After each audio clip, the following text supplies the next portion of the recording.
안녕하세요. 133회 정보관리 기술사 양선호입니다. 134회 정보관리 기술사 기출풀이 4교시 시작하겠습니다.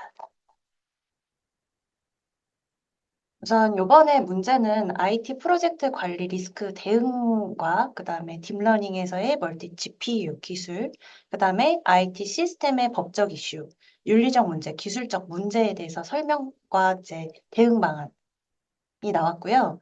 그다음에 개방형 API에 대해서 나오고 그다음에 이제 쏙과 레스트 구성 요소까지 같이 묶어서 비교 설명을 하는 내용으로 나왔습니다. 그다음에 클라우드 전환 사업의 단계별 감리 방법과 검토 사항에 대한 설명도 나왔고요. 마지막으로는 이제 AI에서 군집 분석 기법에서 쏨에 대한 정의 및 특징 등을 다루는 이제 6번 문제로 이렇게 나왔습니다. 그래서 문제를 전체적으로 전반적으로 봤을 때 난이도가 그렇게 어렵지는 않다라고 말씀을 드릴 수 있었는데요. 그 이유는 이제 한 번 정도는 다 봤던 개념들이고 그거에 대해서 조금 한 단계 더 비교 설명이라든가 대응 전략 같은 내용들을 말하다 보니까 이게 난이도 자체는 접근하기가 어렵지는 않았다라고 평가를 할 수 있습니다. 그래서 이제 1번 문제부터 천천히 보시면 IT 프로젝트 관리에 대한 리스크 대응 방안에 대해서 설명을 하고 그다음에 계획, 수립 절차, 그다음에 위험과 기회에 대한 대응 전략 이렇게 나왔는데 이 위험과 이제 기회에 대한 단어를 보시고 '아 얘가 뭐지?'라고 생각을 하셨던 분들이 많으실 것 같은데 사실상 위험은 이제 부정적 그다음에 기회는 긍정적 대응 전략으로 바꿔서 치환해서 생각하셨으면 문제 접근은 어렵지 않으셨을 겁니다. 그래서 이렇게 이제 2교 시험 문제가 나오면 처음에는 크게 개요를 잡고 시작하는 게 좋고요. 그렇기 때문에 이제 간단하게 리스크 정의를 먼저 하고 그다음에 문제에서 물어본 이제 대응 계획은 어떤 식으로 이루어지는지를 살짝 언급 정도만 하시고 그다음에 전략은 두 가지가 있다라는 이제 내용을 그림표로 이렇게 그려 주시면 다음 단계에서 '아 어떤 글로 나오겠구나.'를 저희가 이제 판단해서 진행이 되기 때문에 조금 보는 사람 입장에서 편안한 느낌을 줄 수 있습니다.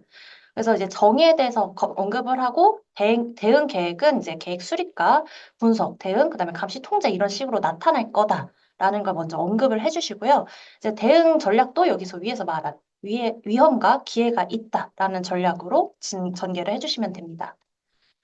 그래서 이제 저희가 PM 이제 프로젝트 매니저에 대한 내용이다 보니까 이제 리스크 대응 계획 수립 절차조는 이제 모든 분들이 다 아실 거예요. 그래서 수립은 수립하고 그다음에 위험 분석하고 대응 계획 실행한 다음에 감시 및 통제 순으로 진행한다라는 절차도를 그려 주고 그 하위에 이제 상세 항목들을 적어 주시면 됩니다.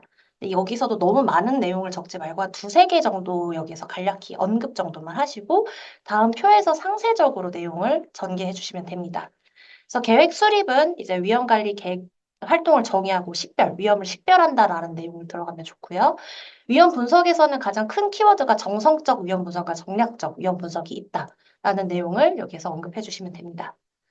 그다음에 위험 대응 계획 실행에는 계획 수립과 대응 실행, 변경 요청 내용이 들어가고 마지막으로 이제 계획 실행까지 다 했으면 어떻게 감시하고 통제할 것인가, 모니터링을 어떻게 할 것인가에 대한 내용까지 진행해 주시면 됩니다.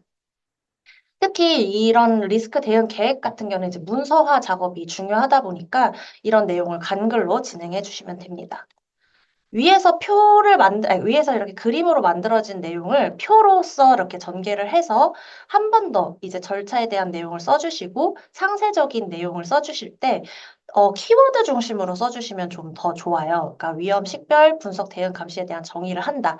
그리고 산출물로서는 뭐가 나온다. 그러니까 위험 관리 계획서. 간글에 이제 문서화라는 내용을 썼기 때문에 이렇게 산출물까지 내용에 같이 설명이 들어가면은 이어져서 이렇게 글 전개가 될 수 있다라는 점을 말씀드리고 싶습니다.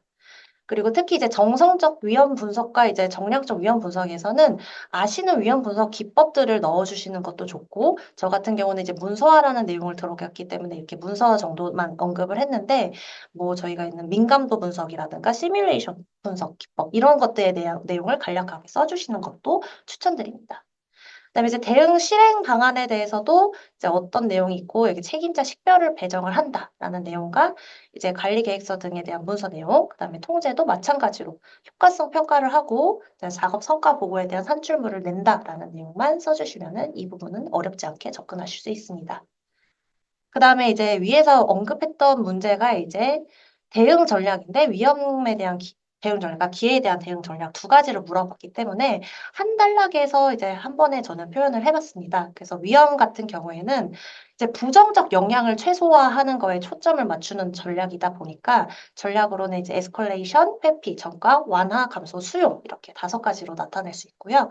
이거에 대한 상세적인 설명, 그다음에 저는 예시를 포함을 해가지고 이런 식으로 어떤 것들을 전략을 펼칠 수 있구나 정도로 언급을 해주시면 됩니다. 그리고 이제 기회 같은 경우에는 이제 긍정적 영향을 최대화하는 창출 방법이기 때문에 이런 내용도 이제 강글로서 살짝살짝 언급을 하고 표끼리 이어져 주시면은 보다 이제 글을 읽음에 있어서 좀 편안함을 주게 됩니다. 그래서 이런 간글 내용에서도 조금 신경 쓰셔서 보시면은 좋을 것 같습니다. 그래서 기회에 대한 거는 마찬가지로 강화, 활용, 공유, 증대, 수용 이렇게 5가지 내용을 언급해 주시고 설명해 주시고 그거에 대한 예시 정도로 내용을 전개해 주시면 됩니다. 이렇게 이제 물어본 문제에 대해서는 이게 끝인데요. 이렇게 내용을 하다 보면은 저희가 132회에서 ISO 31000이 이렇게 출제된 것들이 있었습니다. 그래서 그 내용을 아시는 분들은 이렇게 4단락의 위험 관리의 표준에 있어서는 ISO 31000에 대한 리스크 관리 프로세스가 있다라는 걸로 마지막 이제 끝 마무리를 지는 것도 이제 조금 확장성 표현으로는 이렇게 전개해서 좋은 포인트로 가져가실 수 있을 것 같습니다.